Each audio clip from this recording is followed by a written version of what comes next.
Hi everyone, I'm Pieta Valentine. I've written 2 books, The Resident's Voice from a Dementia Unit and The Resident's Rise from a Dementia Unit.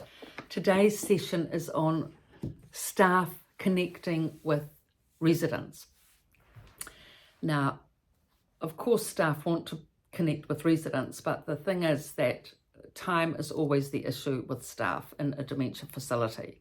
You know, carers, for example, they're often caring for 9 residents. Can you imagine it? Showering, dressing, cares, washing hair, tidying drawers, finding shoes, hearing aids, glasses, the whole thing. Aside from, as well, morning tea, afternoon tea, bed making, the list goes on. So being able to be present and communicate and connect with the resident, it's more a time factor than anything else, which often prevents them from connecting. But you as a relative can help this, because if a resident is well supported by a relative and they have the wardrobe organised, the shoes are all lined, there and aligned, you've made sure that the drawers are tidied up regularly from when they get ruffled about by wanderers or your mother or whoever. They're all organised so the carer doesn't have to do that. But everything, you've got the heater sorted, you've got everything in place, you visit your mother regularly and she's settled. Okay, if you're doing that, that means that the carer will then have time to connect with your mother, because she's not having to spend time sorting out the drawers, sorting out the wardrobe, cleaning the cupboard if it's dirty for whatever reason, if something's misplaced or whatever. All the little jobs, well, not little jobs, but significant extra jobs, which carers often have to do, you have done, and your mother's settled, so that means the carer has a little bit more time. She's not needing to sort things out. The second thing is, the other reason as to how and why she can connect more easily is because if you're a supportive relative, chances are your mother, father will be a lot more settled because they're supported. So they'll have a better mood than the resident who is unsupported, because unsupported residents who don't have anyone visiting or supporting them are definitely the ones who are likely to escalate up with anxiety, anger, shouting, aggression. And you can imagine trying to connect with someone like that when you're doing the cares, practically impossible.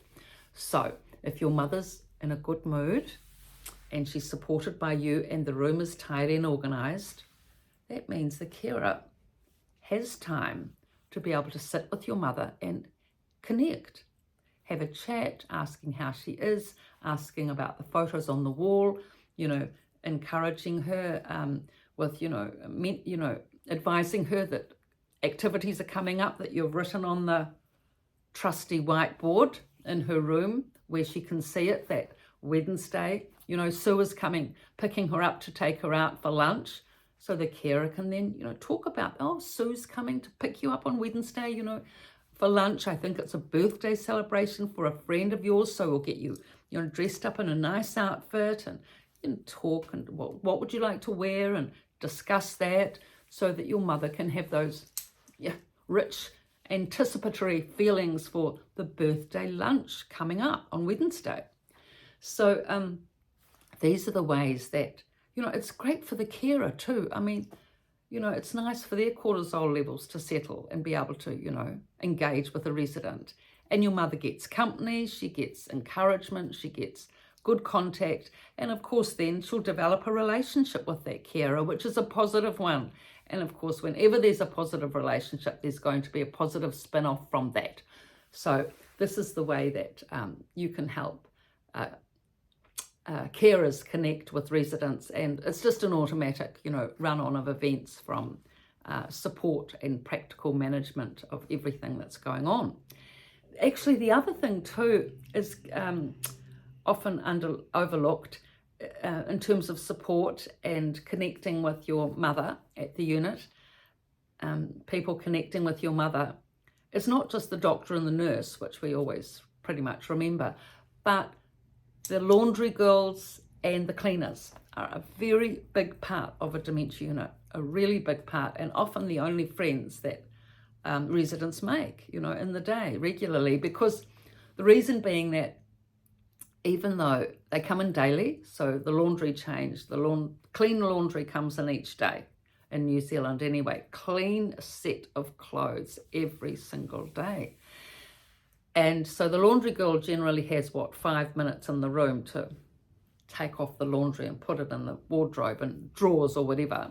And if it's all nice and tidy once again and she's not having to scrabble around as to where to put it, then she can chat to your mother, say, and, you know, how is she? And, you know, they're very, very friendly. The laundry girls and cleaners really do make friends with the residents because they're not under as much pressure in terms of, they're under pressure in terms of time frame, and, you know, it's physically demanding, but in terms of academic complications of, you know, medication and dressings and, you know, making decisions for a sick patient, they don't have to do that. So their mind's clearer in a sense. They work hard, but they're clearer in their minds to be able to communicate with your mother when they come in. They're always cheery, friendly, lovely. And, you know, I always noticed in all the places I worked at, the cleaners and the laundry girls were always friendly. And one of the army men who was, you know, great character at the unit, he always used to call them, you know, what did he call them? The lovely girls, you know, the lovely girls are here. And, you know, he said, you know, they're like gentle mothers. And, you know, what else? Support ladies, I think he called them. Yeah, gentle mothers, they're like support ladies and something like that. I can't remember the exact term. But he, you know, he would lie on his bed a lot, just sort of thinking. He was a bright, intelligent man. And the things he used to think about were incredible, you know, global warming and wars and the reason for them. And, right, his history was remarkable. And he used to think, and, you know, his cognition was excellent. And he would just lie and think in the sun, have his cup of tea when he was lying down even. And the girls would come and go, and he'd just chat to everyone while he was lying down and thinking. And so he used to love it when they came, and they really had a nice, lovely relationship with him, as I'm sure they do with other residents in the unit that were able to engage with them. So these are some of the ways that staff can connect. But for relatives that are escalated and angry and upset, they tend to dominate the time of the nurses and the carers. And it's very difficult, you know, to connect with people when they're in that space. It's only when they're de-escalated and calm and present, so to speak, in a calm state that you can connect. And so that's why it's so important if your mother can be supported and hopefully as much as practically possible in a calm state. And then she will benefit from all these friendships that you can make at a unit with the laundry girls and the cleaners and the, you know, carers, if everything's in a stable, organised space. I mean, there's always going to be a bit of disorganisation at a dementia unit, but if you've, for example, found the shoes, you know, that have been missing because you've gone around, you know, asking for them and, you know, asked permission to go into other people's rooms to find them where you think they're likely to be, in your mother's best friend's room, for example, and you ask the nurse if you can go in there and have a look around, or you can ask the mother of the resident, who you're friends with, say, could she look for the shoes in your mother's friend's room, because likely to be there, they've been lost there before. And so you work through all this stuff and you find the shoes one way or another, or otherwise you can actually ask the cleaners, or the cleaners who clean around, you know, everywhere. They're the ones to often find the shoes, the hearing aids and the glasses. And so if you know that have gone missing, so if you get to know those girls, they'll often find those precious, expensive items. So this is how all this relating and getting to know people makes everyone's job so much easier at a dementia unit. So connecting is the big thing, communication, supporting, you know, being part of it and knowing what's going on, which all these videos are about. So if you have anyone that would benefit from these videos, please pass on And thank you for your likes and subscriptions and your support. I really appreciate. Fantastic.